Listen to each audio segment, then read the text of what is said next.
har sat det mål, at vi i 2012 meget gerne vil have nået nogle resultater. Vi vil skabe landets mest engagerede, nysgerrige og udviklende elever. Noget af det, som er vigtigt, det er, at eleverne skal undre sig. Skolen vil noget med de elever. De vil uddanne eleverne, så de kan få en god fremtid. Vi har en ledelse, hvor jeg er rektor, og så har vi en bestyrelse. Og det er jo sådan set skolens øverste organ i det er bestyrelsen, der udstikker de overordnede retningslinjer, som vi skal arbejde for. Og det er en meget spændende opgave i forbindelse med, at vi jo er ved at omdanne skolen til en selvejende institution. Og samtidig så arbejder vi meget på i den organisationsmodel, vi har, at inddrage eleverne i alle de beslutningsprocesser, der foregår. Det er rigtig interessant, og vi har et fast punkt på hver møde, som hedder fra eleverne. Der er helt klart et engagement.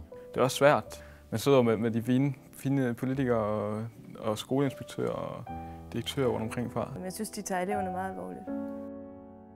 Vi søger at placere Rosborg midt imellem fortid og fremtid, forstået på den måde, at vi tager det bedste af det traditionelle gymnasium, og samtidig er vi åbne for de tendenser, der er i nutiden. Det er ikke bare et mål i sig selv, at det skal fornyes. Der skal være substans i det.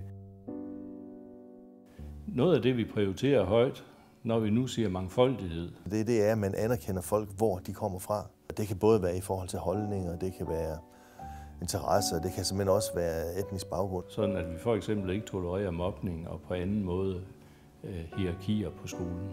Alle skal hjælpes til eller stimuleres til at yde deres bedste og samtidig finde sig selv. Og det lykkes rigtig, rigtig godt. Jeg tror, det er vigtigt at tænke, at skolen er mere end en fabrik.